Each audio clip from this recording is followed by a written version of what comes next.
So the virtual machines in the cloud are pretty amazing in a lot of ways. And there are a bunch of different disk options for those. And typically the primary disk options work really well. So when you have a Linux or a Windows VM out there, you typically have a set of one or more network attached drives, and those are provisioned off of some storage array somewhere, and they provide disk space for the boot drive and for code and for all kinds of other stuff. And you can provision those by the IOP, and you can buy as many of those as you want. A lot of the VM types actually have direct attached SSDs. They're ephemeral drives, and they are typically used for swap space and for temp space, so that any kind of temporary I/O or quick writes don't end up going across the network, that they happen on the direct attached.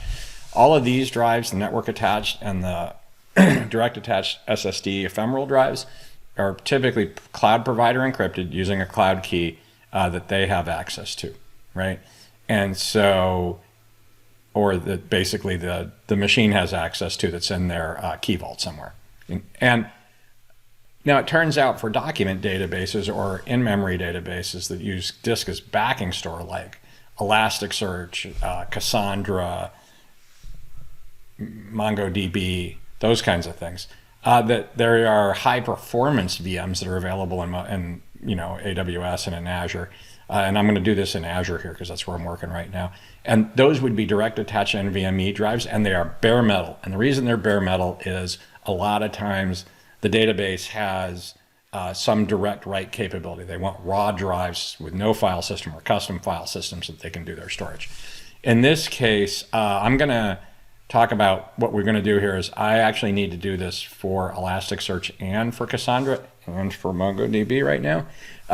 And so what we're going to do is we're going to pay extra for super high performance locally attached storage, and then we're going to encrypt those using LUKS encryption. And remember, the primary reason we're going to do this is most enterprises have a policy that all disk drives, all storage must be encrypted. The data must be encrypted at rest.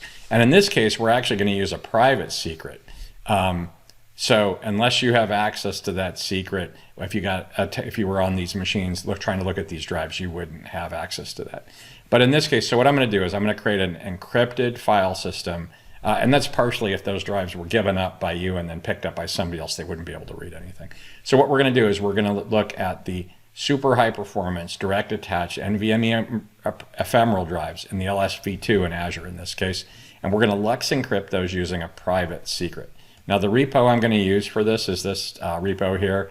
It's the ephemeral disk encryption in Azure, and actually in the VM files directory is where all these files in this area here are really to set up the VM and set up all the secrets and all that. These files in this directory are actually pretty generic. There's only like one file in there that's Azure specific, and you could easily make that work for other cloud providers like AWS.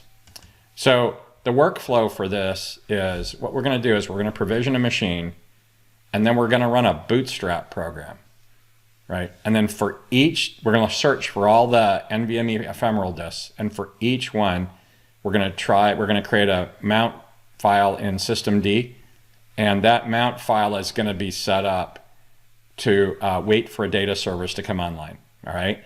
So for each disk, if we've got two ephemerals, this whole loop will happen twice. We're going to create a mount file in systemd, and then we're going to wait for a data service to come online. And what that data service actually does is it preps the disk drives, right? So this will work across restarts too, is the reason we do it. So it's going to start the data service in systemd. That data service, that startup for that, and I'll show you this in a minute, basically it's just going to get an OAuth token, and then it's going to get the LUKS encryption secret. And so these two steps are cloud provider specific. I have code in this repo for Azure, but you can do the same thing in AWS. And then we're going to set up those, open it, and then we're going to close it. And then when that's all done, this service is going to end, and then we're going to mount the file. We're going to mount the LUKS partition into the file system, all right? And when we do this, so this is actually an LS block on a LSV216 core, which has got two NVMe drives. You can see here that we had an NVMe drive that's on the disk, and then we created a partition in that NVMe drive, and then we created a file system in that partition, and we mounted it up as data 0. That's the 0 drive, and you can see 0 here and 0 there. And then you can see our second NVMe drive here. It's got one partition on it, and that's got data in it also. So in this case, this machine had 2 NVMe drives, and we created a single partition on each one, and then we LUKS encrypted it. Okay, and so that's this process. Runs when you first run the scripts, and then it runs every time you do a restart. So these drives will actually survive restart. They won't survive teardown and pick back up, right, or data movement. But as long as, if you want to restart that machine, it'll still work. So the main files that are important in this, that I did this with, there's a command line program that will just install everything. Basically what it assumes is that there's a LUKS secret file. That's basically what the secret name is in the repo and what key vault you're going to point at. This thing will actually copy all these files into Etsy and Etsy systemd, and it will do replacement in these 2 templates to configure it for the drive. So for each drive that we've got, we'll have one mount file and one service file. So I had 2 NVMe drives in the thing I showed you before, and so now we'll have 2 mount files and 2 unlocks in the systemd folder, and that's how those files there'll be a pair of those for each drive. And did I bring anything else in here? I think that's it. So basically, when you use this repo, you basically the scripts that I have will copy these tools onto the drive. Basically, you SSH onto that, and then you cd into the tools directory, you run the command line program, and then you do an lsblk, and you should end up with something that looks like that. So, this is kind of all the resources that get used by this in Azure. This is actually covered in another talk. So I'm just going to go back over here and show you. Basically, what that repo does is it takes these 2 drives, any of the direct attached NVMe drives, and it partitions them, and it creates a LUKS encrypted file system on them, and it adds boot configuration in systemd that will cause those drives to be encrypted and then mounted. The mount actually waits for the encrypt. So that's basically it. I hope that's useful for you.